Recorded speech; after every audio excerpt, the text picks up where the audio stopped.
always felt that Pan-Young was not her final destination.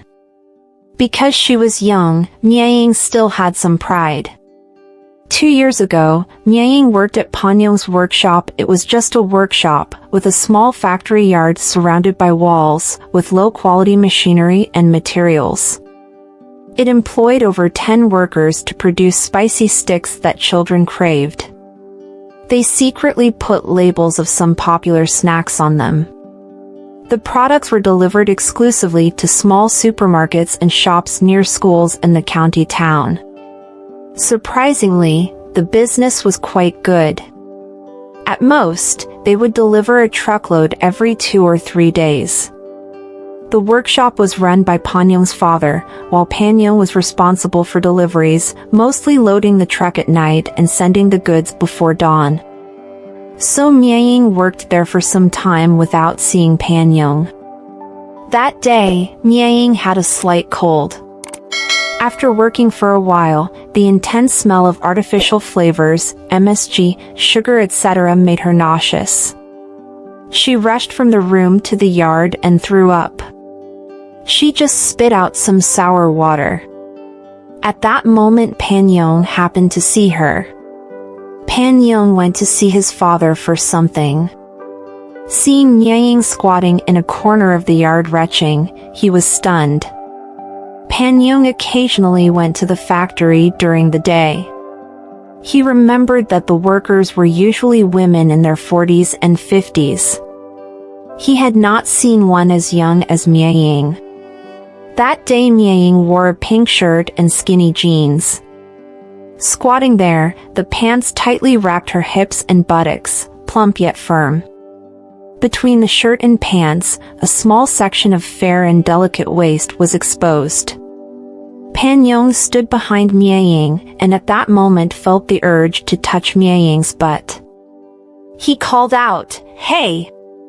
Miaying was startled. She wiped her lips wet with sour water and quickly stood up. Standing up, Miaying was slightly taller than Pan-Young. Her chest protruded in front of Pan-Young. Pan-Young could not restrain himself, and his crotch instantly bulged. He covered it with the shabby briefcase in his hand. Miaying's features were ordinary, but rural girls who didn't diet had fully developed bodies, plump yet not fat. Her skin was also good, fairer than most rural girls. Holding the bag over his crotch, Pan-Young was quite puzzled and asked, "Are you okay?" Somewhat embarrassed, Miaying said she was fine, just had a cold and felt a little uncomfortable. The cold was real, but Miaying didn't want to say it was from the fumes of the spicy sticks. She didn't know Pan-Young or his position. In case he was a customer, she shouldn't say the wrong thing. Suddenly Pan-Young laughed and asked, "You work here?" Miaying nodded. Pan-Young said, "Just started?" Miaying nodded again. Pan-Young said, "I see, new workers usually throw up for a few days, you'll get used to it." Miaying chuckled. This thin, slightly shorter man was quite perceptive. Then Pan-Young said, "I'm Pan-Young, old Pan is my dad." Miaying was dumbfounded. Old Pan was the factory manager. Since that day, Pan-Young started pursuing Miaying. At first Miaying was aloof. Pan-Young would text her and she would reply at her own discretion. She didn't want to go out for meals with him either. Miaying wasn't attracted to Pan-Young. He was nearing 30, divorced once, also not good-looking. And she always felt he was a bit lecherous. His family did have some money, but that was his father's money. He just drew a salary at the factory. It probably wasn't much. But Pan-Young didn't give up because of Miaying's indifference. Miaying had hooked his soul somehow. Pan-Young knew between men and women, it was just so bizarre, you never know who might suddenly hook whom. After trying unsuccessfully a few times, Pan Young knew he had to show something substantial. One day, Pan Young called Mia Ying and said he planned to set up a wholesale department in the county town. He had found a location.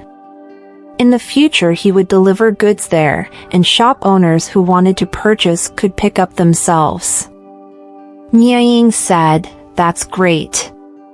Pan Young said he had discussed it with his father, who also agreed. In the next few days when he went on delivery trips, he would look for a place. Mia Ying said, "Oh." Pan Young said, "If you're willing, you can come work at the wholesale department." A month. Pan Young thought for a moment and said, "I'll give you 5,000 yuan, more than at the factory, and less tiring too. And, if you perform well, could be more." Mia Ying didn't speak for a while. Mia Ying was moved. Whether she liked Pan Young was one thing, bare reality was another. She was sick of making those crappy spicy sticks. Other jobs weren't great either. After all, this was just a small county town. Mia Ying had washed dishes at 2 restaurants for over a year, exhausting work with just 2,000 yuan a month. If the wholesale department was real, that would be fantastic. At least she could take a breath from her miserable life. Suppressing her excitement, Mia Ying said, "Then I'm really lucky." Pan Young laughed and said, "Your luck is me." This time Mia Ying didn't hang up quickly. She listened patiently to Pan Young's laughter for a few sentences. In just a few days, Pan Young finalized the wholesale department, renting a 2-story storefront in the south of the county town. The first floor was for goods, the second floor was the office and living quarters. Thoughtfully, Pan Young had also furnished the second floor with some female supplies. And so Mia Ying was seduced by Pan Young's sugar-coated artillery fire. She knew clearly that by accepting these, she would have to put out. She had nothing else anyway. But putting out, Mia Ying felt, was still worthwhile as long as you could count. Anyone could work at the wholesale department. She wasn't indispensable. By coming to work here, she was accepting Pan Young's advances. So that night after dinner, when Pan Young went upstairs with Mia Ying and rushed to embrace her as soon as they entered the room, although regret surged in Mia Ying's heart, she didn't refuse. She coveted her current lifestyle, not tiring with good pay. Therefore, she had to covet Pan Young as well. She had to covet him stripping her bare, covet his shameless questions confirming she was truly untouched, covet him pressing her under his skinny body, mouth saying "I'll be gentle" while he was completely unrestrained down there. Fortunately, Pan Young's tool was not as fierce as his vigor, which spared Mia Ying too much pain for her first time.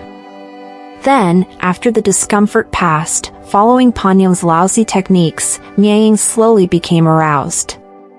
Pan Young said, "I knew it. I could tell you were a slut the moment I saw you." "You didn't know, did you?" Mia Ying felt a little embarrassed after her satisfaction. She didn't know, but now she did. Pan Young rested briefly, then went again for a second time. Mia Ying felt Pan Young was quite skilled, probably from years of experience with women. As he moved, Pan Young told Mia Ying, "Don't worry, I'll treat you well." And Pan Young did treat Mia Ying very well, visiting frequently, never showing up empty-handed, bringing Mia Ying food, supplies, clothes. Mia Ying basically didn't need to spend her wages and bonuses. Besides the 5,000 monthly salary, Pan Young always gave her several hundred or thousand more as bonus each month. Of course, every time Pan Young came, he needed sexual satisfaction first. This made Mia Ying gradually accept it as normal, feeling that Pan Young didn't lose out at all. She now felt that what she was getting was deserved, as Pan Young's payment for sleeping with her. Pan Young had even actively brought up marriage several times, clearly serious about it. At first Mieying was delighted, then became evasive after the excitement passed. After the fiery passion of sex, looking at Pan Yong, Mieying still felt wronged. Pan Yong was ugly enough, and she discovered after undressing that he was missing 2 toes on his left foot. This added to Pan Yong's lecherous image in her mind. Mieying was only 21, with a long life ahead, and she was somewhat unwilling to tie herself to Pan Yong like this. Fortunately, Pan Yong was not in a big hurry. Mieying heard that men weren't too impatient for a second marriage, as long as they had a woman to sleep with, and Pan Yong had Mieying. After over a year like this, Mieying met Xiao Yan in the summer. Her heart left Pan Yong. Moreover, Mieying's heart had never settled with Pan Yong in the first place. Mieying got to know Xiao Yan when he came to pick up goods. Xiao Yan's sister ran a small supermarket next to the experimental school, coming to pick up a box of spicy sticks every few days. A tall and handsome young man in his early 20s, with the kind of brows and eyes Mieying had liked since childhood. And fair skin. He worked as an installer at a home appliance store. Compared to him, Pan Yong was like a vegetable hawker. After just a few visits, Mieying gave Xiao Yan a 10% discount. Customers exceeding a certain monthly purchase amount were eligible for this discount. But Xiao Yan's purchases were far below that amount. Mieying couldn't restrain herself, she just wanted to treat Xiao Yan better. Xiao Yan wasn't stupid. He clearly had a good impression of Mieying too. Over the past year, Pan Yong's nurturing had refined Mieying inside and out. Her skin was more delicate and glossy, plus not doing manual labor or being exposed to sun and wind, she could wear better clothes, and her whole being had become outstanding. Standing together, they matched perfectly in every way. After a few meals and 2 movies, they slept together in Xiao Yan's dorm room when no one else was around. Xiao Yan had no techniques, but was young and virile. His skill in bed was real and straightforward. And Mieying felt sleeping with eyes open with a man was so much better. Looking up at Xiao Yan's refreshing brows and eyes from below filled her body and heart with joy. With Pan Yong, she always had her eyes shut. Lying in Xiao Yan's arms, Mieying was instantly repulsed by Pan Yong. A woman's distaste for a man can be devastating, turning from heart to body in an instant.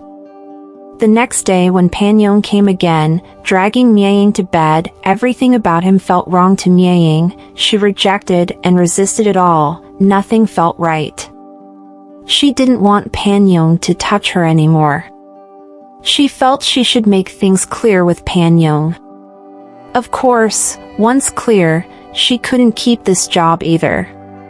Never mind about the job. Compared to being with a man she truly liked, Mieying felt it wasn't worth anything. Just for the moment, Mieying still didn't know how to broach it with Pan Yong. Also, when she mentioned finding a new job to Xiao Yan, he was a bit against it. Jobs were so hard to find nowadays. And why change a good job anyway? Mieying couldn't really explain, she could only say the spicy stick smell made her nauseous. Just glossing it over. She didn't change jobs right away, but Mieying really didn't want Pan Yong sleeping with her anymore. Later she simply went to a small clinic and got a diagnosis for a gynecological disease to fend off Pan Yong. Pan Yong was a little dejected, but didn't want to act too indecent, so he urged Mieying to hurry up and get treated. After dragging on like this for a while, unexpectedly there was an incident at Xiao Yan's sister's shop. A few children who ate snacks got diarrhea and vomiting. One particularly serious case was in ICU fighting for life for 2 days. Then their wholesale department was raided and shut down. Xiao Yan said those kids got sick from eating the spicy sticks. Mieying asked how could he be so sure.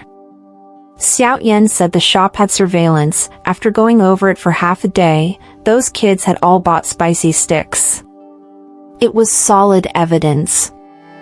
That afternoon, the workshop at Panyong's home village was also raided and shut down by the Industrial and Commercial Bureau. Small food factories like Panyong's, if investigated, would surely have problems from raw materials to hygiene standards. They were bound to be unqualified. Usually nothing happens if no one reports them, so they just keep operating. But once there's an incident, the whole nest gets raided.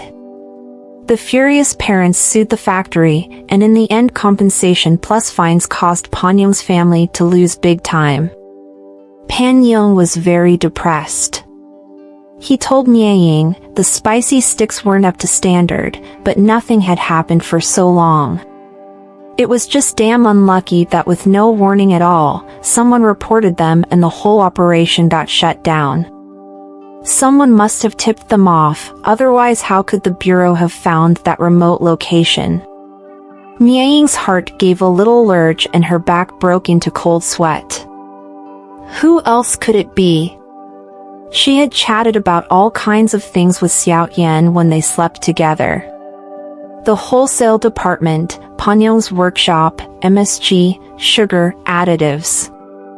But she couldn't blame Xiao Yan for this incident, after all the problem was with the spicy sticks. Miaying also couldn't defend Xiao Yan's sister.